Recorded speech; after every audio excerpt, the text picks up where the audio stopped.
Hi ನಮಸ್ಕಾರ ಸ್ನೇಹಿತರೆ. ನಾವು ಪ್ರತಿ ಸಲ ಒಂದೊಂದು ಪುಣ್ಯಕ್ಷೇತ್ರಗಳು ಹೋಗ್ತಾ ಇದ್ವಿ. ಬಟ್ ಇವತ್ತು ನಮ್ಮ ಮಂಗಳೂರಿನಲ್ಲಿ ಒಂದು ತುಂಬಾ ಪುರಾತನವಾದ ತುಂಬಾ ಹಳೆಯಾದ ಒಂದು ಶಾಪ್ ಇದೆ. ಆ ಶಾಪ್ ಅನ್ನೋದಕ್ಕಿಂತಲೂ ತುಂಬಾ ಇದೊಂದು ಹಿಸ್ಟ್ರಿ ಇದೆ ಇಲ್ಲಿಗೆ. ಹಾಗೆ ಇಲ್ಲಿ ಒಂದು ಹಿಸ್ಟ್ರಿಯನ್ನು ಇವತ್ತು ನಿಮಗೆ ತಿಳಿಸ್ಲಿಕ್ಕೋಸ್ಕರ ನಾನು ಇಲ್ಲಿ ಬಂದಿದ್ದೀನಿ. ಇದು ಮಂಗಳೂರಿನಲ್ಲಿರುವಂಥ ಬಂದಾರು ಅನ್ನೋ ಒಂದು ಪ್ರದೇಶದಲ್ಲಿ ಬರುತ್ತೆ. ಇಲ್ಲಿ ಈ ಶಾಪಿನ ಓನರ್ ಇದ್ದಾರೆ. ಅವ್ರ ಹತ್ರ ಇದರ ಸ್ಟೋರಿ ಏನು ಅಂತ ತಿಳ್ಕೊಳ್ಳೋಣ. ನನಗೆ ಗೊತ್ತಿರುವ ಹಾಗೆ ನಮ್ಮ ಮಂಗಳೂರಲ್ಲಿ ತುಂಬಾ ಹಳೆಯದಾದು ಅಂದ್ರೆ ತುಂಬಾ ಹಿಂದಿನ ಕಾಲದಿಂದ ಒಂದು 100 ವರ್ಷ 200 ವರ್ಷಗಳ ಹಿಂದಿನಿಂದ ಒಂದು ಬಿಸ್ನೆಸ್ ಮಾಡ್ಕೊಂಡ್ಬಂದು ಅಥವಾ ಒಂದು ಶಾಪ್ ಇಟ್ಕೊಂಡು ಇವತ್ತು ತನಕ ಇದೆ ಅನ್ನೋದು ತುಂಬಾ ಕಮ್ಮಿ. ಆದ್ರೂ ಸಹ ಮೊದಲು ಏನು ಈ ಶಾಪ್ ಇತ್ತೋ ಏನು ಇನ್ಫ್ರಾಸ್ಟ್ರಕ್ಚರ್ ಇತ್ತೋ ಅದನ್ನೇ ಇವತ್ತು ಸಹ ಮೇಂಟೈನ್ ಮಾಡ್ಕೊಂಡ್ ಬಂದಿದ್ದಾರೆ. ಇನ್ನು ನಾನು ಸಂಪೂರ್ಣವಾಗಿ ಈ ಶಾಪನ್ನು ತೋರಿಸ್ತೀನಿ. ಹಾಗೇನೆ ಅವ್ರದ್ದು ಸಹ ಇದನ್ನ ಇನ್ಫಾರ್ಮೇಶನ್ ನಿಮ್ಮನ್ನ ಕೊಡ್ತೀನಿ. ಅದಕ್ಕಿಂತ ಮುಂಚೆ ನೀವು ನಮ್ಮ ಚಾನಲ್ಗೆ ಹೊಸಬರಾಗಿದ್ರೆ ಸಬ್ಸ್ಕ್ರೈಬ್ ಮಾಡಿ, ಹಾಗೆಯೇ ಪಕ್ಕದಲ್ಲಿ ಬೆಲ್ ಐಕನ್ನ ಕ್ಲಿಕ್ ಮಾಡಿ. ಬನ್ನಿ ಅವ್ರ ಹತ್ರ ಮಾತಾಡ್ಕೊಂಡು ಸಂಪೂರ್ಣವಾಗಿ ನಿಮಗೆ ಈ ಲೊಕೇಶನ್ ಬಗ್ಗೆ ತಿಳಿಸ್ಕೊಡ್ತೀನಿ. ಸ್ನೇಹಿತರೆ, ನಮ್ಮ ಜೊತೆ ಈ ಶಾಪ್ನ ಓನರ್ ಇದ್ದಾರೆ. ನಾನು ಅವ್ರ ಹತ್ರನೇ ಈ ಸಂಪೂರ್ಣ ತಿಳ್ಕೊಳ್ಳಿ. ಯಾಕಂದ್ರೆ ಇಲ್ಲಿ ತುಂಬಾ ಒಂದು ಹಿಸ್ಟ್ರಿ ಇದೆ ಇದಕ್ಕೆ. ನನಗೆ ಗೊತ್ತಿರುವ ಹಾಗೆ ಕೆಲವೇ ಒಂದು ಹಳೆಯ ಕಟ್ಟಡಗಳಿದೆ, ಅದರಲ್ಲಿ ಇದು ಸಹ ಒಂದು. ಹಾಗೇನೆ ಅವಾಗಿನಿಂದ ಇವತ್ತು ತನಕ ಒಂದು ಸಕ್ಸಸ್ಫುಲ್ ಆಗಿ ಒಂದು ಬಿಸ್ನೆಸ್ ನ ರನ್ ಮಾಡ್ತಾ ಬಂದಿರುವಂತಹ ಒಂದು ಕಂಪ್ನಿ ಸಹ ಇದು ಹೌದು. ಸ್ನೇಹಿತರೆ, ಇದರ ಒಂದು ಕರ್ತೃ ಅಂದ್ರೆ ಇವರಲ್ಲ, ಆಕ್ಚುಲಿ ಇವರ ತಂದೆಯವರು. ಇದ್ರ ಬಗ್ಗೆ ಸ್ಟೋರಿ ಅವ್ರ ಹತ್ರ ಕೇಳ್ಕೊಳ್ಳೋಣ. ಸರ್ ನಮಸ್ತೆ. ನಮಸ್ಕಾರ ಸರ್, ತಮ್ಮ ಹೆಸರು?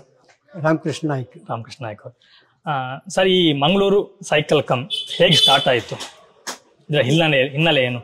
ನಮ್ಮ ತಂದೆಯವರು 1942 ಸ್ಟಾರ್ಟ್ ಮಾಡಿದ್ದು. ಮತ್ತು 1946 ಅದು ರಿಜಿಸ್ಟ್ರೇಷನ್ ಆದದ್ದು. ಆವಾಗ ಮೆಡ್ರಾಸ್ ಗೌರ್ಮೆಂಟ್ ಇತ್ತು ಆ ಟೈಮ್ನಲ್ಲಿ. ಆವಾಗ ತಮ್ಮ ತಂದೆಯವರು ಸಣ್ಣ ಇದರಲ್ಲಿ ಬಾಡಿಗೆ ಸೈಕಲಲ್ಲಿ ಸ್ಟಾರ್ಟ್ ಮಾಡಿದ್ದು. ರಿಪೇರಿ ಎಲ್ಲ ಮಾಡಿ ಆವಾಗ ಸ್ಟಾರ್ಟ್ ಮಾಡಿದ್ದು. ಅದರ ನಂತರ ಒಂದೊಂದೇ ಕಂಪನಿದು ಡೀಲರ್ಶಿಪ್ ತೆಗೆದು ಈಗ ಈ ಮಟ್ಟಕ್ಕೆ ತಲುಪಿದೆ. ಅಂದಾಜು ಈ ಸೈಕಲ್ ಕಂಪ್ನಿ ಸ್ಟಾರ್ಟ್ ಆಗಿ ಎಷ್ಟು ವರ್ಷ ಆಯಿತು? ನಮ್ಮದು ಸಾಧಾರಣ 82 ಇಯರ್ಸ್ ಆಗಿದೆ. 82 ಇಯರ್ಸ್ ಆಯಿತು. ಓಕೆ. ಆವಾಗ ನಿಮ್ಮ ತಂದೆಯವರು ಮಾಡ್ತಾ ಇದ್ದಾರೆ, ಆನಂತರ ನೀವು ಮಾಡಿದ್ರಿ. ಸರ್, ಅವಾಗಕ್ಕೂ ಸೈಕಲಿಗೂ ಇವಾಗ ಏನು ಡಿಫ್ರೆನ್ಸ್ ಅಂತ ನಿಮ್ಗೆ ಅನಿಸ್ತಾ ಉಂಟು? ಆವಾಗೆಲ್ಲ ಒಂದು 2-3 ಮಾಡೆಲ್ ಮಾತ್ರ ಇತ್ತು, ಓಲ್ಡ್ ಮಾಡೆಲ್. ಮತ್ತು ಮಕ್ಕಳದ್ದು ಯಾವುದು ಇರಲಿಲ್ಲ. ಇವಾಗ ಈಗಿನ ಜನ್ರೇಷನ್ಗೆ ಯಾವ ಟೈಪ್ ಬೇಕು ಸೈಕಲ್ ಎಲ್ಲ ಬರ್ದಿದೆ. 2 ವರ್ಷದಿಂದ ಸ್ಟಾರ್ಟ್ ಆಗಿದೆ ಸೈಕಲ್.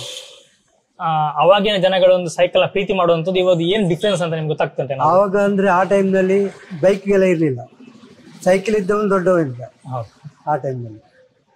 ಅವಾಗೆಲ್ಲ ಹೇಗೆ ಬೆಲೆ ಇತ್ತು ಸರ್ ಸೈಕಲ್ದೆಲ್ಲ? ಆವಾಗ ನಮ್ಮ ತಂದೆ ಕಾಲದ ಸೈಕಲಿಗೆ 150-200 ರೂಪಾಯಿ ಇತ್ತು. ಆವಾಗೆಲ್ಲ made in England, made in German ಆ ಟೈಮ್ ಸೈಕಲ್ ಅಲ್ಲಿಂದ ಬಂದು. ಆಗ ಇಂಡಿಯಾದಲ್ಲಿ ಮ್ಯಾನುಫ್ಯಾಕ್ಚರಿಂಗ್ ಕಮ್ಮಿ. ಅದರ ನಂತರ ಎಟ್ಲಾರ್ ಸೈಕಲ್ ಸ್ಟಾರ್ಟ್ ಮಾಡಿದ್ರು ಮತ್ತು ಅರ್ಕ್ಲಿಸ್ನವರು ಸ್ಟಾರ್ಟ್ ಮಾಡಿದ್ರು. ಅದು ಇತ್ತೀಚೆಗೆ 100 ವರ್ಷ. ಮತ್ತು ಹೀರೋದವರು ಅವರೆಲ್ಲ ಮತ್ತೆ ಸ್ಟಾರ್ಟ್ ಆದ್ರು. ಅವಾಗೆಲ್ಲ ಹೆಚ್ಚಾಗಿ ಎಲ್ಲ ಬರೋದು ಇಂಗ್ಲಿಷ್ ಸೈಕಲ್, ಇಂಗ್ಲೆಂಡ್. ಅಲ್ಲಿ ಹೇಗೆ ಎಕ್ಸ್ಪೋರ್ಟ್ ಆಗ್ತೈತೆ, ಹೇಗೆ ಅದು? ಆವಾಗೆಲ್ಲ ಶಿಪ್ನಲ್ಲಿ ಬರ್ತಿತ್ತು. ನಮ್ಮ ಇಲ್ಲಿ ಮಂಗಳೂರಿಗೆ ಮಂಗಳೂರಿಂದಲ್ಲ, ಆವಾಗ ಮೆಡ್ರಾಸ್ ಬಂದು ಇಲ್ಲಿ ಬರ್ತಿತ್ತು. ಆವಾಗ ಮೆಡ್ರಾಸ್ ಗೌರ್ಮೆಂಟ್. ಹಾಗಾದ್ರೆ ನಿಮ್ಮ ತಂದೆ ಸ್ಟಾರ್ಟ್ ಮಾಡುವಾಗ ಇಲ್ಲಿ ಯಾವ ಗೌರ್ಮೆಂಟ್? ಮೆಡ್ರಾಸ್ ಗೌರ್ಮೆಂಟ್. ಬ್ರಿಟಿಷ್ ಇದ್ರಂತ? ಬ್ರಿಟಿಷ್. ಆವಾಗ ಬ್ರಿಟಿಷ್ ಇದ್ರು. ಮತ್ತೆ ಇಂಡಿಪೆಂಡೆನ್ಸ್ ಸಿಕ್ಕಿದ ನಂತರ ಮತ್ತೆ ಗೌರ್ಮೆಂಟ್ ಮೆಡ್ರಾಸ್ ಸ್ಟೇಟಿಗೆ ಹೋಯ್ತು. ಮತ್ತು 1961ಗೆ ಅದು ಮೈಸೂರು ಆಯ್ತು. ಮೈಸೂರು ನನಗೆ ನೋಡಿದಾಗ ಇದು ಹಳೆಯ ಸ್ಟ್ರಕ್ಚರ್ ಇದೀಗ, ಅಂದ್ರೆ ಹಳೆಯ ಬಿಲ್ಡಿಂಗ್. ಇನ್ನು ಯಾಕೆ ಇದನ್ನ ಇಟ್ಕೊಂಡಿದ್ದೀರಿ? ಅಂದ್ರೆ ಒಂದು ಓಲ್ಡ್ ಇದ್ರೆ ಓಲ್ಡ್ ಇಸ್ ಗೋಲ್ಡ್ ಹೇಳ್ತಲ್ಲ ಹಾಗೆ. ಅದರ ಒಂದು ವ್ಯಾಲ್ಯೂ ಉಂಟು. ಈಗ ನಾವು ಅದು ಯಾವ ಇದರಿಂದ ನಾವು ಬಂದಿದ್ದೇವೆ ಅದೇ ತರ ಇನ್ನು ಮೇಲೆ ಹೋಗ್ತಾ ಇರ್ಬೇಕು ಅಲ್ವಾ? ಒಂದು ಲೆಕ್ಕಿ ಹೇಳ್ತಾರೆ ನೋಡಿ, ಫೌಂಡೇಶನ್ ಮೇಲೆ ಕೆಳಗೆ ಮಾಡಿದ್ರೆ ಇದೇ ಬಿಸ್ನೆಸ್ ಮೇಲೆ ಕೆಳಗೆ ಅಂತ. ಹಾಗಾದ್ರೆ ಮೊದಲು ಸ್ಟಾರ್ಟ್ ಆದ ಆಕ್ಚುಲಿ ಇಲ್ಲಿ ರಿಪೇರಿ ಬಾಡಿಗೆ ಸೈಕಲ್ ಎಲ್ಲ ಇತ್ತು. ನಾನು 50 ಸೈಕಲ್ ಬಾಡಿಗೆಯಲ್ಲಿ ಸ್ಟಾರ್ಟ್ ಮಾಡಿದ್ದು. ಆ ಗಂಟೆಗೆ 5 ಪೈಸೆ, 1 ಮುಕ್ಕಾಲೆಲ್ಲ ಇತ್ತು. ಒಂದು ಗಂಟೆ ಲೆಕ್ಕದಲ್ಲಿ. ಇವಾಗ ಬಾಡಿಗೆ ಬಾಡಿಗೆ ಎಲ್ಲೂ ಇಲ್ಲ, ಈಗ ಇಲ್ಲ ಎಲ್ಲಿಯೂ. ಯಾಕಂದ್ರೆ ಎಲ್ಲ ತುಂಬಾ ಕಡಿಮೆ ರೇಟ್. ಆದ್ರೆ ಈಗಿನ ಸೈಕಲ್ ಬೆಲೆ ಕೂಡ ಜಾಸ್ತಿ. ಆ ಟೈಮಿಗಿಂತ ಆವಾಗ ಹಣಕ್ಕಷ್ಟೇ ವ್ಯಾಲ್ಯೂ ಇತ್ತು. ಹೌದು, ಆ ಟೈಮಲ್ಲಿ. ಅವಾಗ 150 ರೂಪಾಯಿ ಅಂತಂದ್ರೆ ಇವಾಗ ಒಂದು 15,000 ಲೆಕ್ಕ ಅಷ್ಟು ವ್ಯಾಲ್ಯೂ ಇದೆ. ಬೇರೆ ಸರ್, ನಿಮ್ಮ ತಂದೆಯವರು ಏನಾದ್ರು ನಿಮ್ಮ ಕಲ್ಚರ್ ಪಾಠ ಏನು ಈ ಬಿಸ್ನೆಸ್ ಅಲ್ಲಿ? ಅಂದರೆ ನಿಜವಾಗಿ ಈ ಬಿಸ್ನೆಸ್ಸು ನಮ್ಮ ತಂದೆಯವರಿಂದ ಕಂಟಿನ್ಯೂ ಆಗ್ತಾ ಬಂದಿದೆ. ಈಗ ನನ್ನ ಮಗ 3rd ಜನರೇಷನ್ ಕಂಟಿನ್ಯೂ ಆಗ್ತದೆ. ಅಂದರೆ ಒಂದು ಬಿಸ್ನೆಸ್ ಕಂಟಿನ್ಯೂ ಆಗಬೇಕಾದ್ರೆ ಅದಕ್ಕೆ ಉಮೇದಿ ಬೇಕು ಮಾಡೋದು, ಮಕ್ಕಳಿಗೆ ಕೂಡ.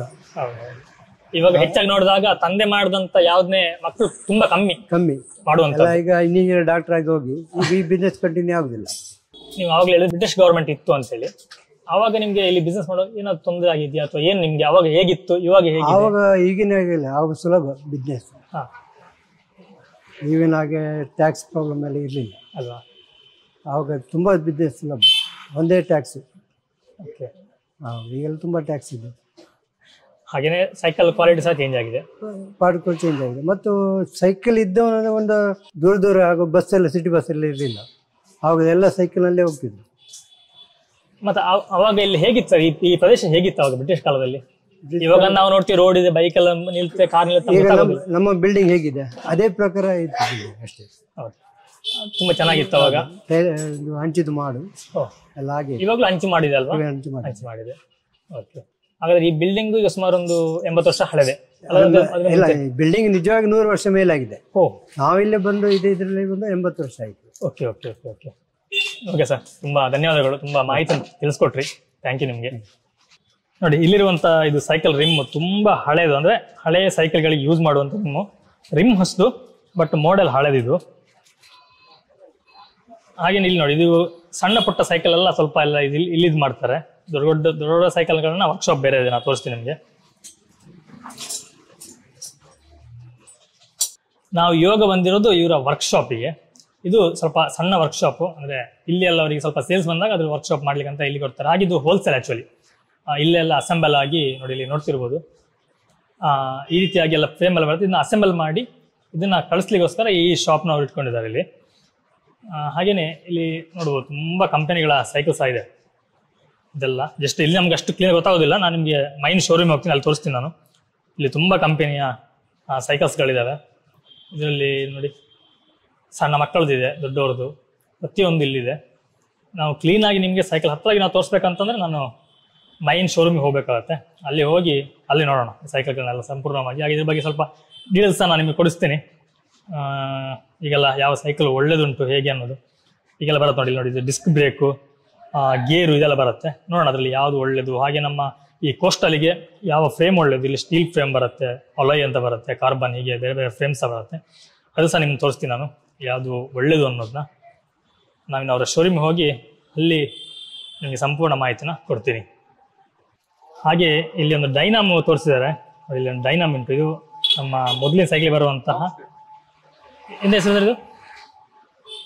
ಡೈನಾಮ್ ಅಲ್ಲ, ಇದು ಲೈಟು ನೋಡಿ, ಜಸ್ಟ್ ಒಂದು ಬಲ್ಪ್ ಉಂಟು ಈ ರೀತಿಯಾಗಿ. ಹಾಗೆ ನಮಗೆ ಡೈನಮು ಇಲ್ಲಿಗೆ ಬರುತ್ತೆ. ಇದು ಬಂದು ನಮ್ಮ ಸೈಕಲ್ನ ಟೈರಿಗೆ ಜಸ್ಟ್ ತೋರಿಸ್ತೀನಿ ನಾನು. ಈ ರೀತಿಯಾಗಿ ಇಲ್ಲಿ ಫಿಟ್ ಆಗುತ್ತೆ. ಈ ಟೈರ್ ತಿರುಗುವಾಗ ಈ ವೀಲ್ ಇದೆಲ್ಲ ಇದು ತಿರುಗುತ್ತೆ. ಇದರಿಂದ ಎಲೆಕ್ಟ್ರಿಸಿಟಿ ಜನರೇಟ್ ಆಗಿ ನಮ್ಮ ಬಲ್ಪು ಉರಿಯುತ್ತೆ. ಈ ರೀತಿಯಾಗಿ ಸಿಂಪಲ್ ಆಗಿ ಇದೆ. ಹಾಗೆ ತುಂಬ ಅವಾಗ ಒಂದು ಇದು ಕೊಳ್ಳೆ ತುಂಬ ವ್ಯಾಲ್ಯೂ ಇತ್ತು. ನೈಟ್ ಎಲ್ಲ ತುಂಬ ಇದೇ ಯೂಸ್ ಮಾಡ್ತೀವಿ, ಯಾಕಂದ್ರೆ ಅವಾಗ ದಾರಿ ದೀಪಗಳಿರಲಿಲ್ಲ. ಆ ಸಮಯದಲ್ಲಿ ಇದೇ ಯೂಸ್ ಆಗ್ತಾ ಇತ್ತು. ಇದು ಸರ್ ಬ್ಯಾಕಾ? ಇದು ಬ್ಯಾಕ್ ಇದು ಬ್ರೇಕ್ ಲೈಟ್ ಅಂತೀವಲ್ಲ, ಆ ಟೈಪ್ ಇದು.